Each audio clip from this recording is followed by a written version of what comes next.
வணக்கம். மாறா புன்னகையோடும் தீரா உற்சாகத்தோடும் ஆல்டிஸ் அரட்டையரங்கத்துக்கு உங்களை வரவேற்கிறேன். இந்த வீடியோவில் நான் பார்க்க போகிறது இந்த 2024 ஜனவரியில் நான் வாசித்த புத்தகங்கள் தான். ரொம்ப அதிகம் வாசிக்க முடியல, ஒரு 4 புத்தகங்கள் தான். ஏன்னா 2024 இந்த ஜனவரியை பொறுத்தவரை நமக்கு நிறையா புக் ஃபேர் போக வேண்டியிருந்துச்சு. புக் ஃபேர் பயணங்கள்னாலே வாசிக்கிறது கொஞ்சம் குறைஞ்சிருச்சுன்னு சொல்லலாம். ஸோ அடுத்தடுத்து இப்போயும் தமிழ்நாடு ஃபுல்லாக ஒரு 10 மாவட்டங்களில் புக் ஃபேர் நடந்துகிட்டு இருக்குது. ஸோ அதை பற்றி டீட்டெயில் வீடியோ நம்ம சேனலில் போட்டிருக்கேன், அதை ரெஃபர் பண்ணிங்க. அதில் நாகர்கோவில் நடக்கலை, நான் நாகர்கோவிலுக்கு அதுக்கப்புறம் எந்த ஒரு அப்டேட்டட் நியூஸும் வரல.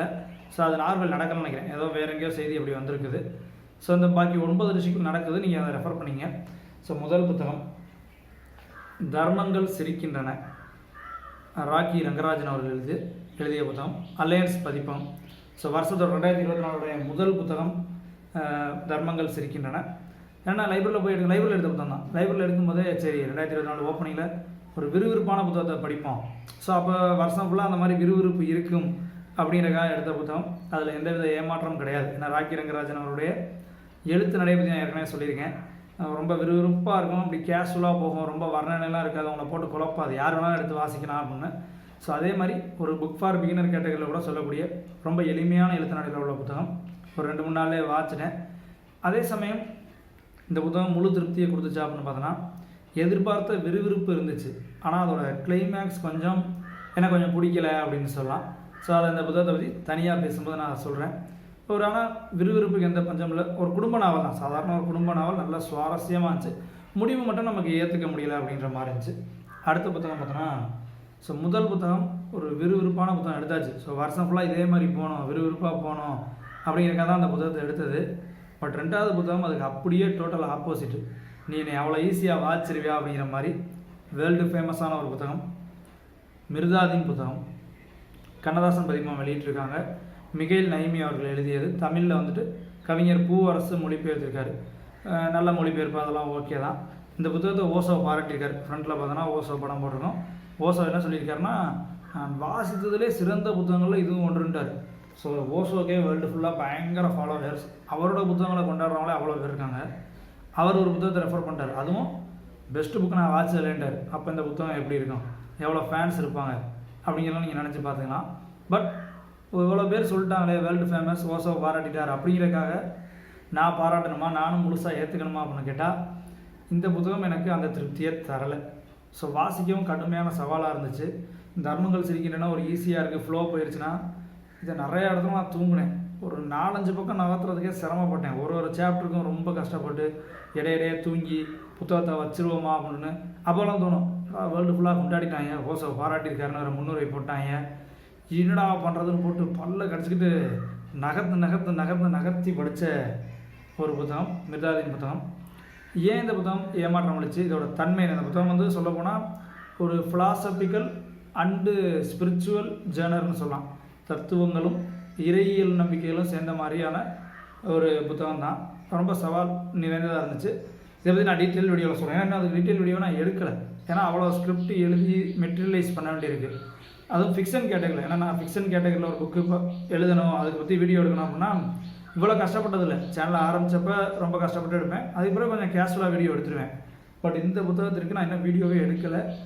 ரொம்ப ஸ்கிரிப்ட் எழுதணும். ஒருவேளை எழுத முடியாமல் போச்சுன்னா எடுப்பனானே தெரில, பட் நான் எடுத்துருவேன்ற நம்பிக்கை இருக்குது.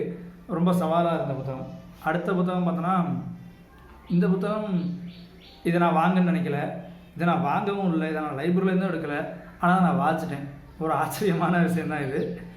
யூதாஸின் நற்செய்தி, KR மீரா அவர்கள் எழுதியிருக்காங்க. தமிழில் செந்தில்குமார் மொழிபெயர்த்திருக்காரு. எதிர் வெளியிட்டு இந்த புத்தகத்தை வெளியிட்டிருக்காங்க. இந்த புத்தகத்தை நான் கேள்விப்பட்டது கூட கிடையாது. ஃப்ரெண்டு ஒருத்தர் திருப்பூர் புக் ஃபேர் போகும்போது சொல்லியிருந்தார், அப்புறம் இந்த புத்தகத்தை வாங்கிட்டு வந்து கொடுங்க, நான் பே பண்ணிடுறேன் அப்படின்னு சொல்லிட்டு. ஸோ வாங்கிட்டு வரும்போது சும்மா தானே வர்றோம், எதுக்கு இதை கொடுக்க போகிறோம், எப்படியும் வாச்சிருவோம் அப்படின்னு சொல்லிட்டு வாச்சிட்டேன். ஸோ இப்போ ஃப்ரெண்டு பார்த்துட்டு நான் ரெண்டா நான் காசு கொடுத்து புக் வாங்கிட்டு சொன்னால் நீ வர்ற வழியில் வாச்சிருக்கேன் அப்படின்னு. ஏன்னா ஒரு 120 பக்கம் தான் நான் கடகடன்னு வாச்சிட்டேன். ஃப்ளோவில் எந்த பிரச்சனையும் இல்லை.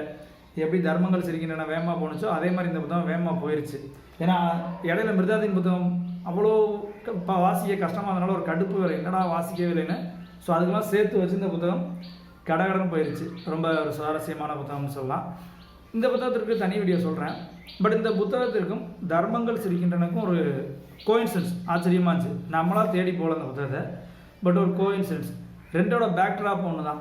தர்மங்கள் சிரிக்கின்றன அப்படிங்கிற புத்தகம் வந்து ரியல் லைஃப்பில் உண்மையாக நடந்த ஒரு விஷயத்தை எடுத்துக்கிட்டு அதை ஒரு குடும்ப நாவலாக ராக்கி ரங்கராஜன் மாற்றிருப்பார். இதில் பார்த்தோன்னா அந்த உண்மையாக நடந்த நிகழ்வுகளை ஒரு மெமரிஸில் நினச்சி பார்க்குற மாதிரியான காட்சிகள் வரும். ஸோ ரெண்டுக்கும் ஒரு நல்ல ஒரு கோஇன்சிடென்ஸ் இருக்குது அப்படின்னு சொல்லலாம். அடுத்து 4வது புத்தகம், இந்த வருட ஓப்பனிங்கில் சொன்னேன் இந்த 2024க்குள்ளேயாவது ஒரு நான் 8 புத்தகத்தை வாசிக்க நினைக்கிறேன் அப்படின்னு. அதில் ஒன்று. ஸோ இந்த நேரத்தில் வீடியோ பாஸ் பண்ணிட்டு உங்களால் கெஸ் பண்ண முடியுதா என்ன புத்தகம் அப்படின்னு சொல்லிட்டு கெஸ் பண்ண முடிஞ்சுன்னா கெஸ் பண்ணி கமெண்ட் பண்ணுங்கள்.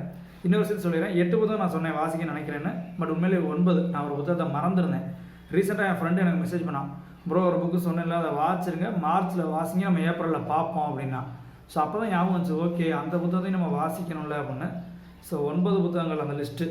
அப்படி பார்த்தோன்னா ஸோ நிறைய கெஸ் பண்ணி கமெண்ட் பண்ணியிருப்பீங்கன்னு நினைக்கிறேன். இந்த புத்தகம் தான் கோபல்ல கிராமம், கி ராஜநாராயணன் அவர்கள் எழுதியது. ரொம்பவே ஒரு சுவாரஸ்யமாக விறுவிறுப்பாக போணுச்சு அப்படின்னு சொல்லலாம். விறுவிறுப்பிற்கு பஞ்சமில்லாத ஒரு கதை. கி ராஜநாராயணனை பொறுத்தவரையும் கரிசல் இலக்கியத்தின் தந்தை அப்படின்வாங்க. கரிசல் இலக்கியம் அப்படின்னு சொல்லும்போது எனக்கு நல்லா புரிஞ்சுக்க முடிஞ்சது விருதுநகர், தூத்துக்குடி, திருநெல்வேலி சேர்க்கலாம்னு நினைக்கிறேன். ஏன்னா நாகர்கோவில் வருமா அப்படின்னு எனக்கு தெரியலை. திருநெல்வேலி, தூத்துக்குடி, விருதுநகர் ரொம்ப பர்டிகுலராக வரும். ஏன்னா தூத்துக்குடியுமே ஒரு சில பகுதிகள் பார்த்தோன்னா அந்த தெறிக்காடு ஏதோ ஒன்று சொல்லுவாங்க, அது செம்மண் இருக்கும்னு நினைக்கிறேன். ஸோ அந்த மாதிரியான மண், வித்தியாசமான மண்.